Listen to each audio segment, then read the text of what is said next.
GM. GM. So, today I want to do a master class on how to draft solid. Doesn't matter if you're in ladder, doesn't matter if you're in the tournament. The most important thing when it comes to drafting is to be able to draft solid.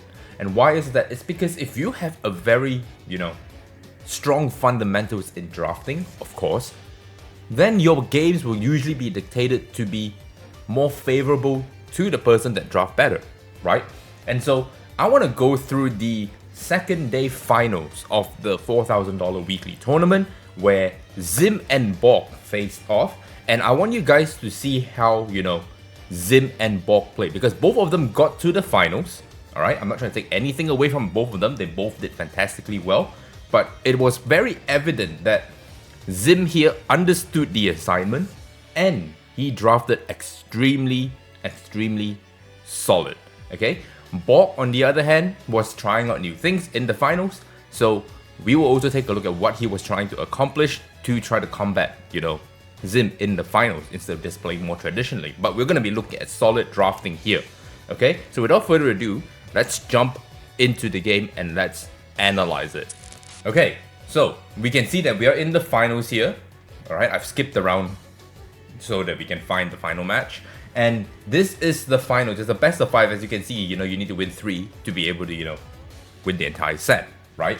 And you can see that for Borg, he bans Lily. Okay, Borg bans Lily and Zim bans Born. And why Born though? Because no one really plays Born. And this is the power of, playing units that are very niche. Okay? Borg is known to be a player that plays really out of the box, wacky, non-standardized stuff. Okay? And because you play something like that, your opponent does not have the opportunity to steal that unit away from you. So what do they have to do? They have 2 options, right? Number 1, they can deal with it, or number 2, they can just outright ban it. Okay, and so Zim went with that option to pre-ban the Born because he doesn't have Born build, I would assume, and for Borg because his playstyle is of that nature, he just decides to just ban the tempo. Because in a bruiser fight, if you lose tempo, usually that means, you're going to be taking turns naturally, you're not going to be as fast, there's nothing to really push you, and there is that. Okay, I've explained why the Lily ban is so strong in a bruiser setup, so we'll not talk about it anymore. If you guys want to check that out, check out the previous RTA Masterclass. Okay, so let's take a look at how they drafted here. Alright, so we can see we go into the tournament and the first thing that happens here is Zim first picks Plume. And I've talked about the first pick Plume. This is a very standard pick. Why you should be doing this is because if your opponent's not playing Plume and you have the chance to first pick, you should always pick Plume if it's not banned. Okay? And to respond to that, you can see Borg just goes with the very standard 2-man combo here. Okay? I've already talked about this before. First pick Plume, you answer with, Fushu, and then you answer with Tiamat. And why that is because you can go either into Tia or you can go into Rahu here, right? Because if you go Tiamat doesn't really care about Plume's defense down, alright? Because it's not a debuff that actually hurts her damage output. She can still dish a significant amount of damage. If you play her on Bramble, because Plume is constantly AoE, Tiamat always has a chance to counterattack. Her damage is not affected. She loses a little bit more HP, sure, because of the defense down. But you have Fushu there to, constantly turn meter cycle, push her, make her heal up, once the Moonlit Veil goes up, and then she goes into Dragon Form a lot faster, cleanse that off, cycle, blah, blah, blah. The other one is you pick up Rahu, right? Which means you are stopping, Zim here from picking up the Rahu Plume combo, which is a combo in itself, right? That is a combo with Rahu here. And doing that also means that, you are answering a Tiamat on 3 if, Zim wants to do that. Okay? So that's why the picks are as such. So let's take a look how the draft, solidifies itself. And you can see immediately the Rahu gets picked here, and Zim decides that it is probably better, okay, to lock a healer on 3 rather than swapping this around, okay? And this is an important take here. And why is that? It's because if you are, you know, playing a draft like this, right, you already sacrifice a spot in the front here, right, to give your to give up on sustain. You're going in with, you know, a debuff. You need to be able to, you know, somewhere in this draft either 1 or 2 healers to make sure your team survives, right? And so because you only have 5 slots, the best thing to do here is to just, you know, lock your healer on 3. Don't have to think about it anymore, because usually on 3 you either lock the tempo or you lock, you know, the support that is going to, you know, enable your entire draft. And so having 2 DPS on your 2, 4 or 5, it's a lot better, and that's why Zim did this. Okay? Now, let's continue on and let's see how the draft plays out. Because now that we have a Sanya locked on 3, what is Bok locking up here, right? Because you can see that he already has a nice combo here with Fushu and Tiamat. He has to decide what he wants to do here. And so he is picking up the Doki on 3 to counter the defense breaks on, you know, the Rahu that's going to be doing. The Plume's going to be pushing out a whole lot of defense breaks. Fushu is going to, you know, do a whole bunch of stuff. And so you can see that the draft here right now, right, is Doki Doki, Holden. And why is that? Though Holden is red, answers these 2 immediately, right? And you can see that if I draw this in yellow, 1, 2, 3, the Trinity has been taken away. And so now Zim does not have the chance to take Holden on 4, 5, right? Because now you have secured yourself Tiamat, you've secured yourself, you know, Holden. On 3, what did I say? Tempo is always important, so I'm just going to write up here tempo, right? I'm not a right-hander, sorry, so excuse the writing. You can see this is tempo here. And because Lily is banned, the only other tempo that you can get is between Fushu and Doki at the moment. Okay? This is not talking about Aya, because at the time, you know, not many people had Topus to build up Aya yet. Most people slammed it into Kokardi, and so this is why the draft is as such. Okay? So, Holden, great counter into Rahu, great counter into, you know, Sanya, because they're both green. Although she, you know, Plume will put a defense down onto this Holden right here, doesn't really matter, because he's just going to, you know, counterattack, cycle through. Doki Doki is there to protect him, blah blah blah. You know the drill, okay? And I'm just explaining why the draft is playing out as such. Now, last but not least, you can see that, you know, he takes a while to decide what he wants to pick here, because the Trinity has been taken, the Lily is not there. He decides to go with, you know, extra sustain right here, okay, and goes with the Kokardi. Alright, now, if we look at this here, he goes Ling Luo into Kokardi. Why is that? Why is that? That is quite, it's an important question to ask. Okay, why did he go like this? Because he already had a healer here. Why did he need a second healer going into a Tiamat, into a Holden?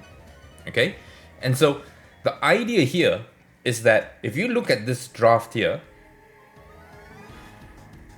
Kokardi answers this draft quite well at this point in time, okay?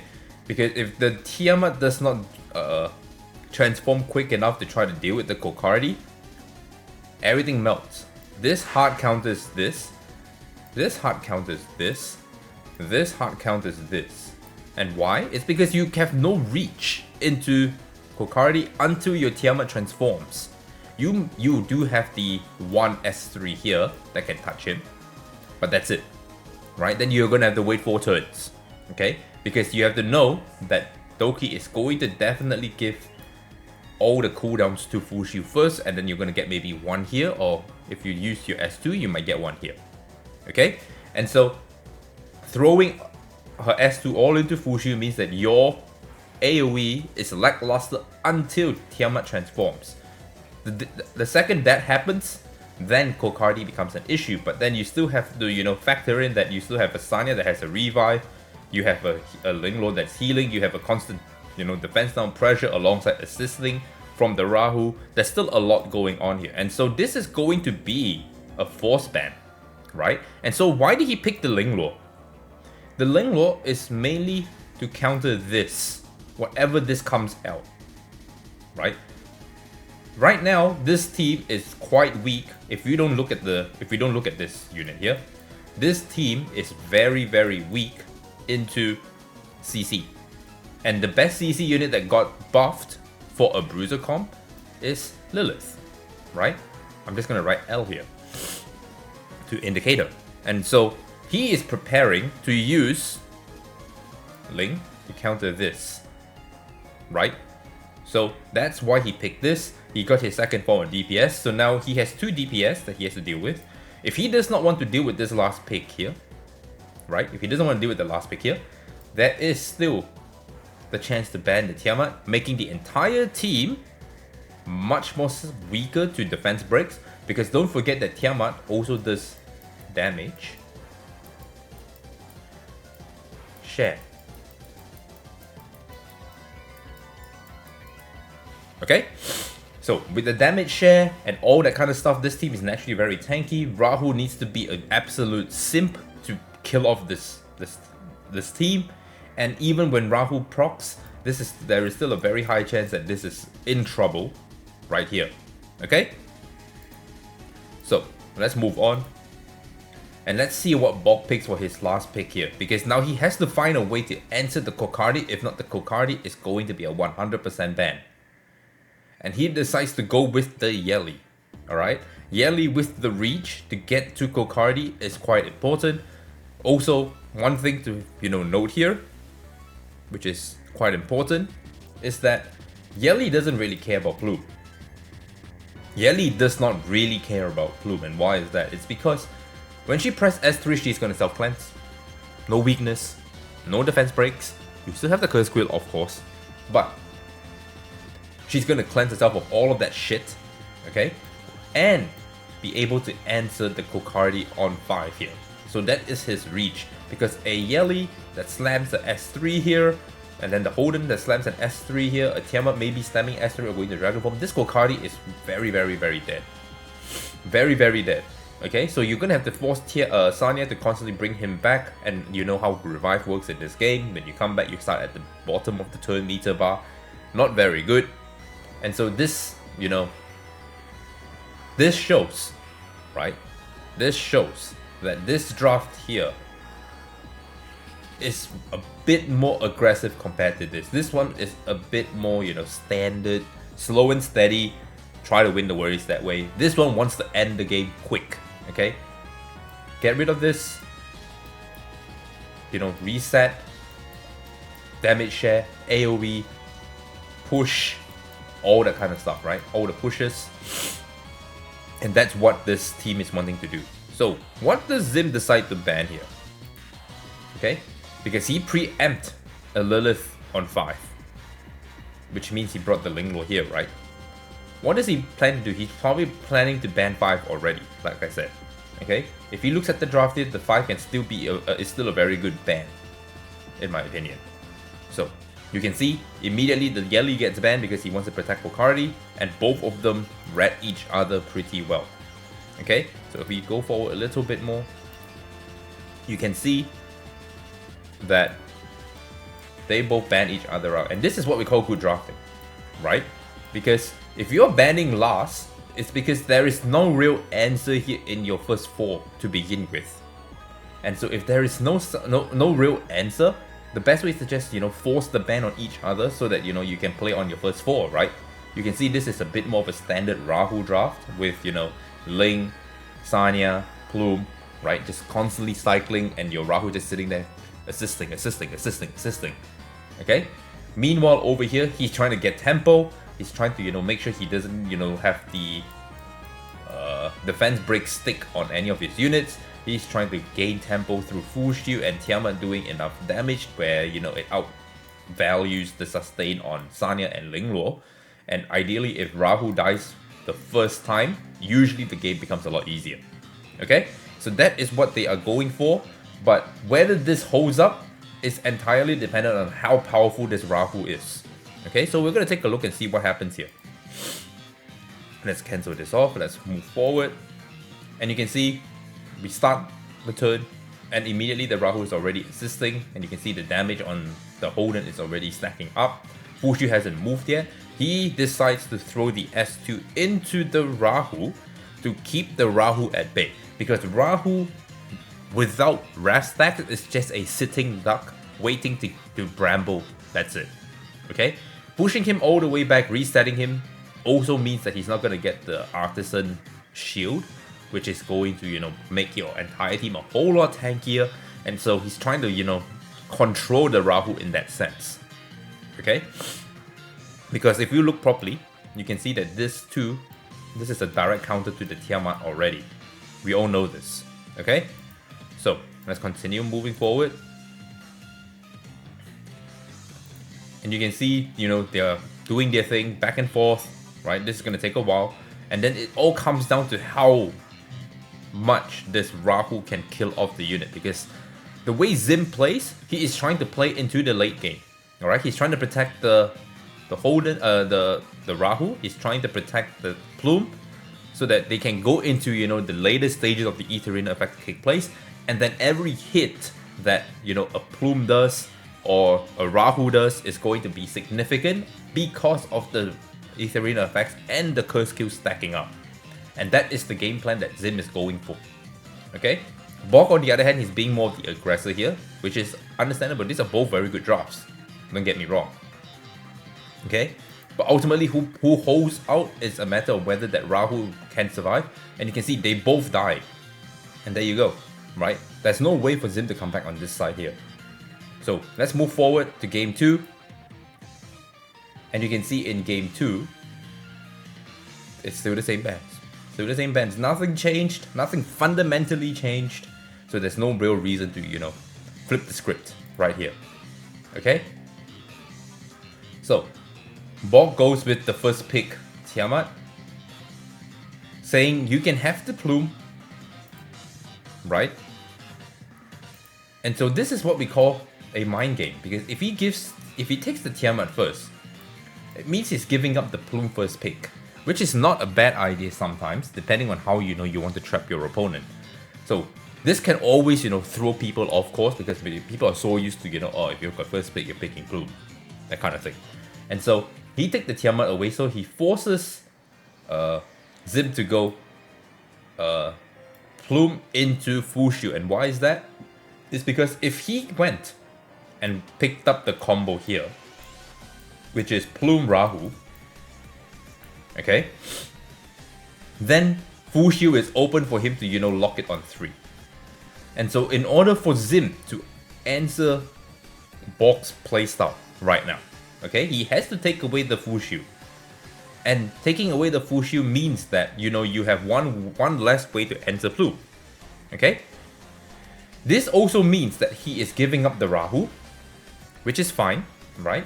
So he's going to Rahu somewhere here, alongside a healer on 3, maybe. Okay?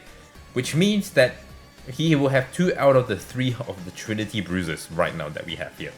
Which is fine, because now Zim will have to, figure out a way to answer that. Alright? And so he's changing up the he's changing up the tempo, the momentum of the draft, alright, by doing a first pick Tiamat. And the only way you can really counter this is by playing a lot, right? If you play a lot, you will understand how to, answer drafts like this. Okay? So Bog goes with the Tiamat first pick into this too. And Bog decides to pick up the Yeli first into a Doki Doki. Alright? Now why did he do that? Remember the last game where he had Tiamat, Yeli on 5 and Kokardi on 5? He is preempting a Kokardi right now.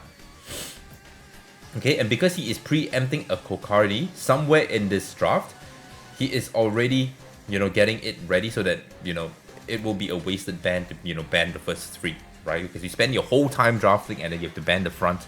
That means your back end is, shit, your opponent can just go, well, I don't have to care, this doesn't affect the draft in any way.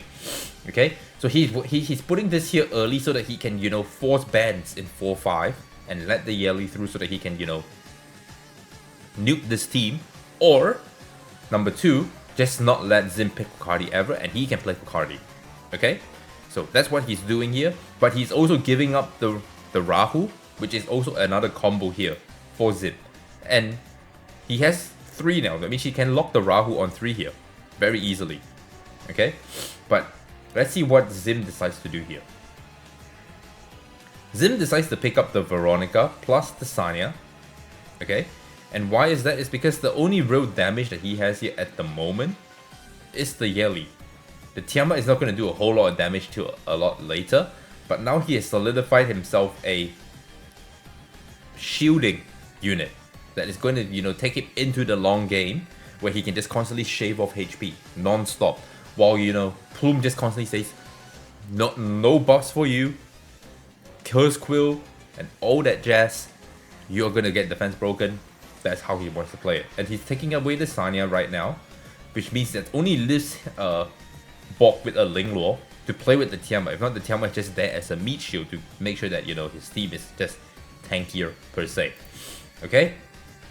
And so locking the Veronica on 3 here is very strong. That means, you know, if he wants to play aggressive here, he can't play healers, which means Tiamat is just going to be there to do her defense tanking thing only, and not so much of a bruiser. So how does Bok respond here? Right? Because now he is, you know, picked the Yeli, and you can see that I just said that earlier. He picked the Yeli, so now, you know, Zim is not enticed to go Kokardi anymore, and Bok takes the Kokardi himself, and he picked up the Messiah here. But the one thing to note here, I don't know if you guys can see here, is that the Messiah is on Amber. So this is a, you know, a counter cleave Messiah, not a full damage Messiah, which means that in a realistically in a setting where this was a proper full damage Messiah, Doki is going to push everyone up. He has 3 massive damage dealers right here to, you know, just do a significant amount of damage to this team, and then just win off tempo that way, because you're going to be taxing the healers here a lot to do damage. And you can see that there is no real DPS here at the moment, so, you know, axing one of these 2 away is a very good idea at the moment, right? Which is why Bok went with this draft. This Tiamat over here is just to make sure this entire team is tankier. Okay? That's the entire game plan that Bok is doing right now. Whether it plays out, we have to see. Okay? Let's see what the last pick here is going to be. Let's go forward 30 seconds here. Okay? And you can see that Lilith was picked here. Okay? And now, this is a tricky thing, because although, right, we have the Doki on 3, the Lilith is going to do a lot of stunning, and it's going to be a matter of whether, let me just show this to you guys, whether Doki, right, can upkeep her backup stacks, right, while Plume is dishing out, you know, debuffs, Lilith is dishing out debuffs, and all that other stuff. You're not going to be able to survive a long time if, you know, your Doki cannot keep up her backup stacks, which means, you know, you're going to have to press S3, because you can see that this is a Codex Doki, right? Just to keep up with the stacks. These units are very, very squishy, right? Which means Graceful Mischief will actually pop and hurt them. And when they pop, right, if the timing is off and your Doki doesn't have the stack when your Kokardi moves, your Kokardi is going to get stunned, which means now everyone can focus fire onto Kokardi and Kokardi is just going to die. Messiah is just going to waste his invincibility, because he's just going to be stunned on the turn that he's supposed to attack. Waste the invincibility, have to wait for his turn. They're all relatively slow. By the time you press 2S2, it's just going to be a grind fest. And it's a matter of whether you can get there. And because this Messiah is on Amber, like I said earlier, it's not full damage, which means this Lilith is probably going to survive. Okay? And so, what is the choice of ban here? You can see that Bok immediately bans this, which means that Zim has successfully brought in his 2 healers to try to upkeep the damage that is going to come out of Bok. Okay?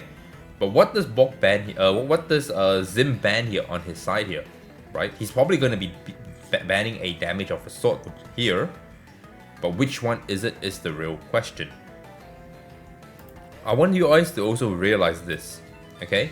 Because this is not a damage Messiah, and because it's on Amber, like I said earlier, it means that this is a terrible matchup for Messiah, which means this doesn't really need to be banned, because the Veronica can always steal the invincibility and make this team even tankier, and now, you know, your healers can actually do work. You know what I mean? Even if this is a damage, full damage one, it's still not a very favorable pick into a Veronica. Okay?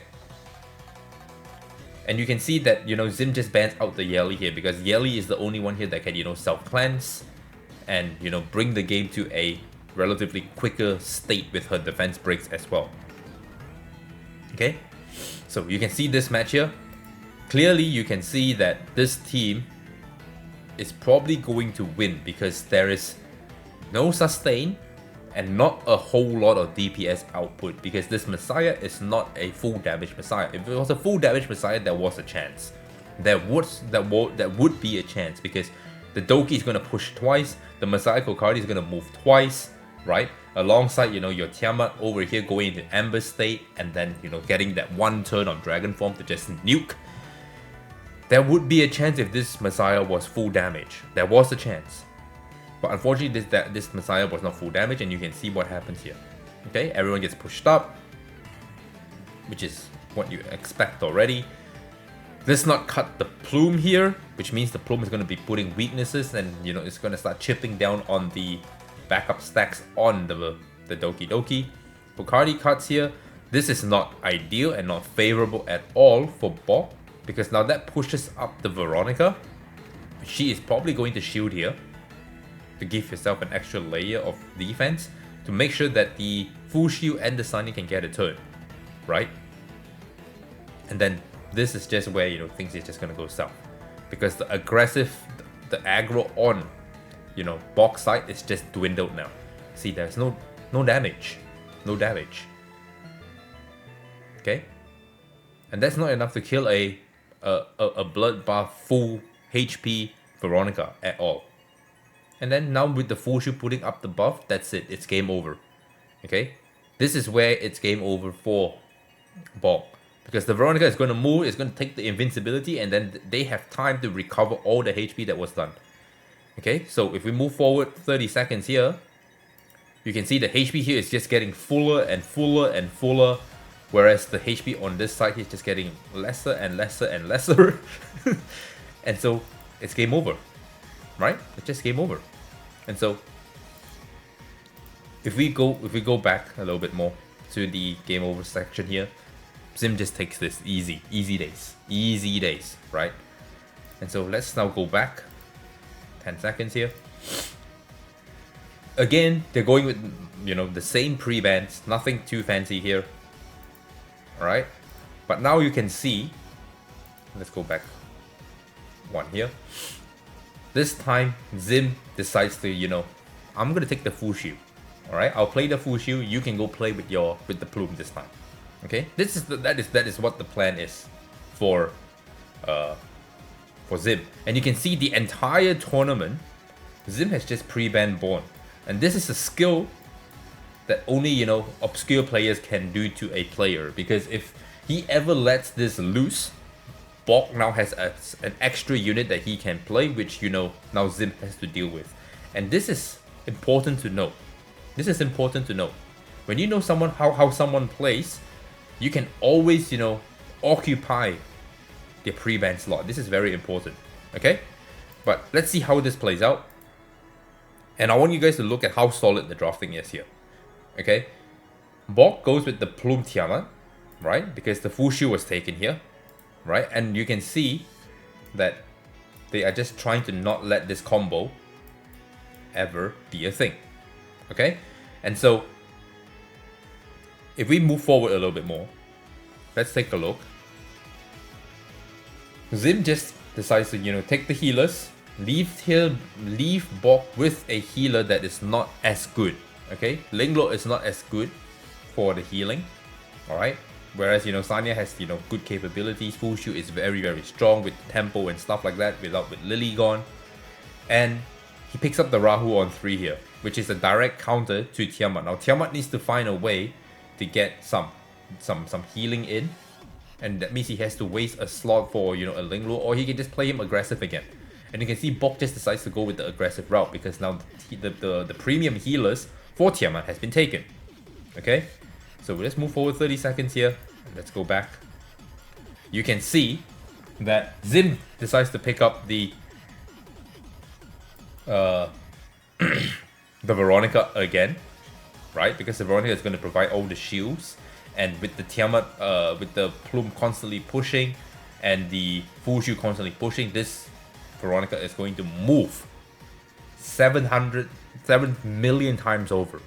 Okay, it's going to move so much. And so, you can see he's really deciding what to pick here. And he decides to go with the Viper, right? To mitigate some damage on the end here. Because it's not ideal to go into a Plume with the Rahu. And so he needs to protect the Rahu at all costs. And if that means, lowering the crit chance or the crit damage, he's taking that. And so, what he's doing here is he's preempting what's going to happen on 5, right? Because now you can see that Bok does not have 5. He's taken the Viper, which already is a counter to, attack scaling DPSs. Not so much for Yeli, but Yeli's not going to do a whole lot of damage here now. But Kokardi is going to be ass to be picked here at the moment, right? Because if he picks Kokardi here, this Viper is always going to be able to touch the Kokardi. It's going to hit the Kokardi in one way, either through silence, either through, counter attack, either through hit at her S3 with the attack down, speed down. It's just not fun to play Kokardi here when you pick Viper like this, right? Preempting what your opponent's going to pick on 5. Considering, Bok has done this before, where he's went a bit more aggressive. And he decides to pick up the Nymphonio here.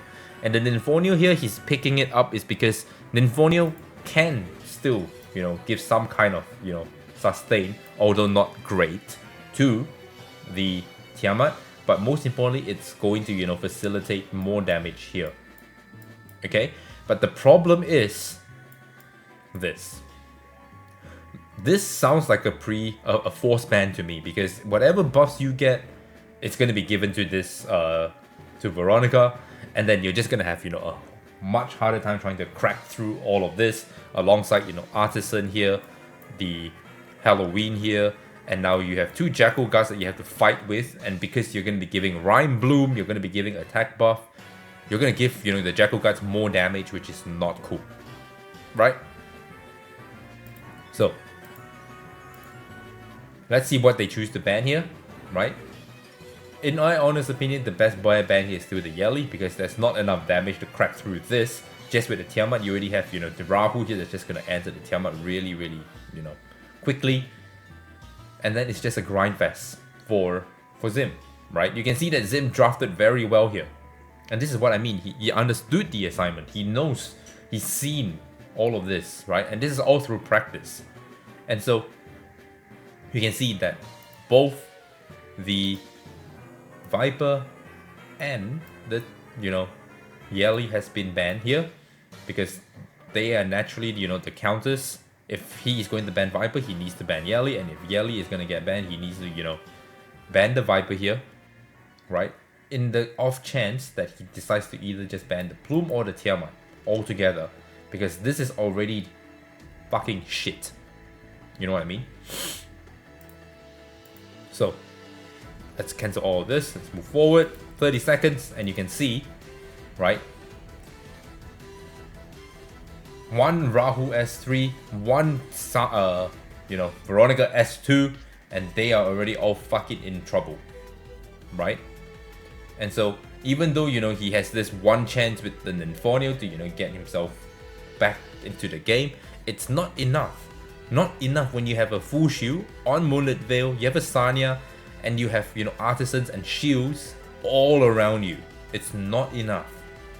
Okay? And so you see, we just keep going forward, right? There's just no damage. Whereas Bog's team is just slowly dying off. Okay? And eventually, you know what happens, right? At the end of the day, you can see what happens here.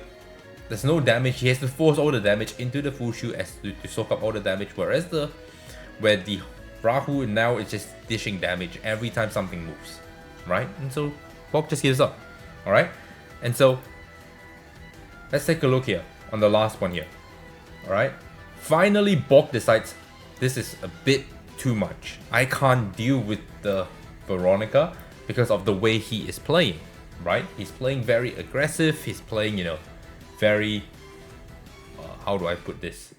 Very on the other side of aggro while trying to use bruiser units, you know, trying to, you know, answer Zim's draft. And so Veronica is just being an absolute menace here. And so he decides to change up his ban and take away the Lily, let the Lily through and take Veronica away from Zim. But this is where, you know, Zim capitalizes on it, right? You can see he still first picks the full shield. And Zim just does the same thing, right? Don't give you the Tiamat. Take away the plume. Now you have to play, you know, a Rahu here. But he decides to go Holden Rahu, right? Immediately just playing a little bit more safe here, right? On Bog's end. Where, you know, the Trinity is just taken immediately before anything else. And you supplement it with healers and, you know, supports, whatnot. And so you can see immediately what happens here. What happens here, guys? Lily instantly gets picked, right? Locking the Sanya on 3 with a Tiamat and a Lily means that this Lily is a massive, you know, anchor at the moment, right? This is where Pharaoh used to be, guys. But now it's just Lily. Okay? And arguably this gives Zim way more tempo if you ask me. Okay, because now he can do a couple of things. He can pair the Lily with the Tiamat, or he can pair the Lily with whatever comes out on 5, and he already has these two as, you know, supporting characters to make sure that the Lily combo goes through. Doesn't matter if it's the Tiamat, doesn't matter if it's the other one. Alright, what is the other one? We don't know yet. But Bog needs to find an answer to this fast. Alright. And so we'll take a look here what Bog decides to do.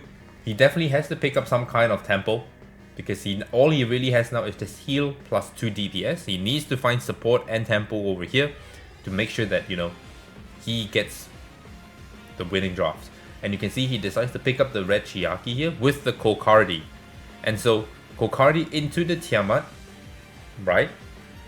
It's because he's trying to play a bit more aggressive. He's using the origami here to keep the Kokardi healthy, thick because of the burst heals. If you can get to Kokardi in some way, shape or form, he wants to immediately burst heal the Kokardi back up, and he's going to be protected by, you know, as you can see here, 2 artisans, which is important here. Okay, turn meter push from here, burst healing plus origami, and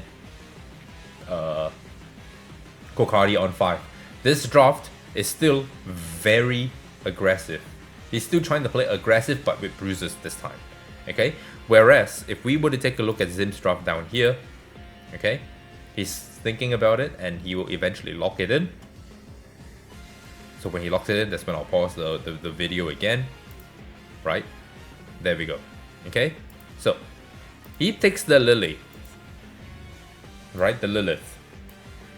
And this is still very, very scary for the top team because Lilith literally counters this entire team. This entire team cannot fight Lilith because Lilith is just going to debuff you for days. You have 0 cleanse. You are just going to get stunned to oblivion. And so this becomes the force ban, letting through the first 4, right? You can't ban anything else. You can't let the Lilith through. There's no way. because you still have a Sanya that's going to always bring back the Lilith. And then when Lilith comes back, because she's built so tanky, it's going to be so fucking hard for you to fight her, right? And so you can see that the Lilith has already been picked right here.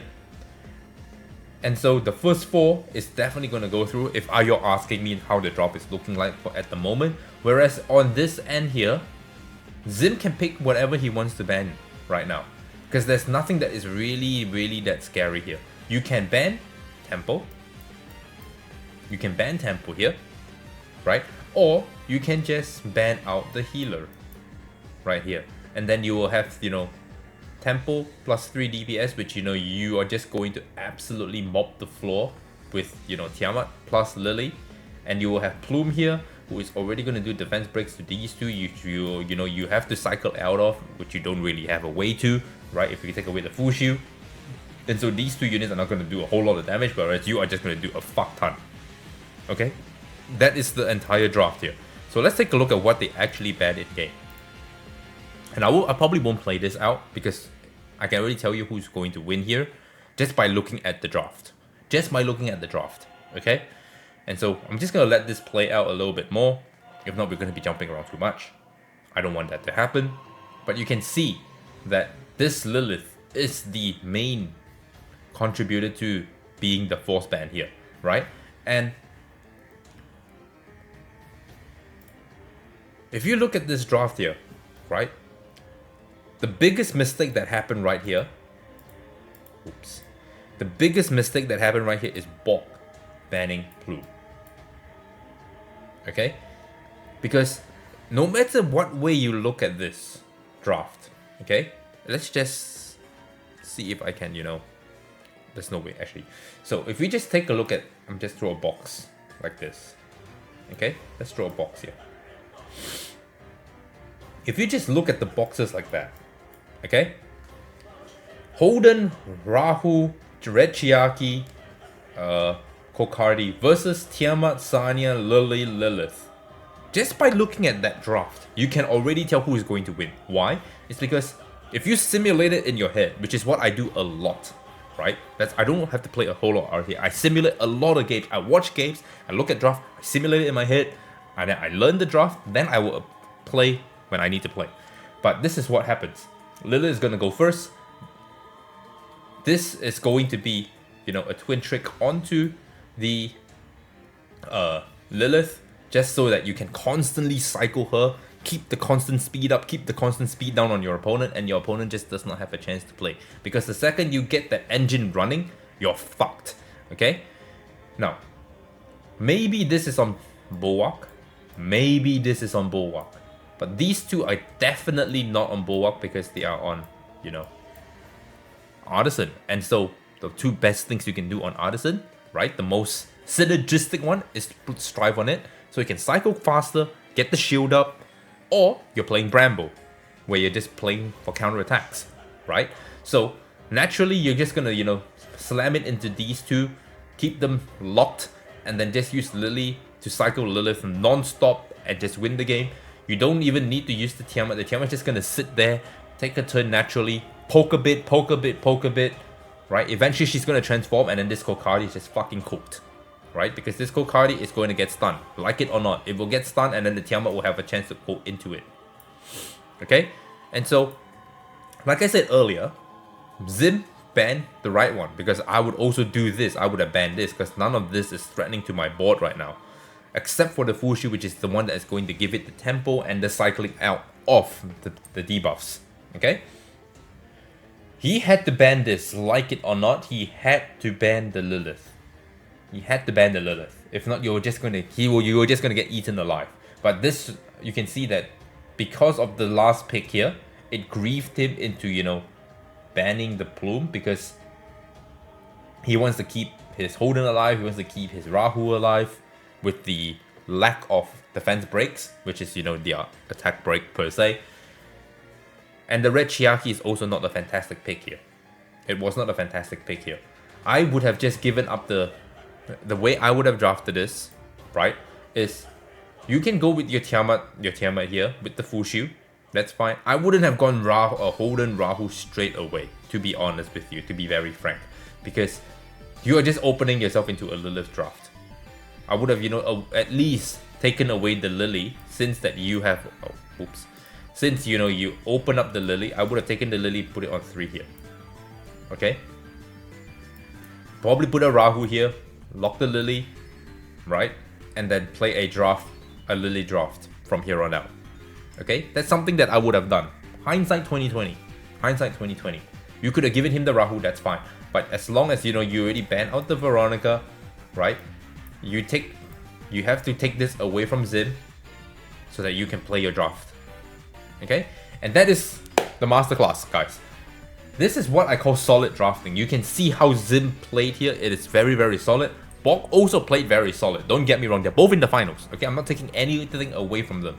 If anything, I'm trying to showcase to you how two very, very good players are playing. Okay? So, that is the masterclass. Hopefully you guys enjoyed. And if you did, make sure you like, comment, subscribe. Catch you guys next time.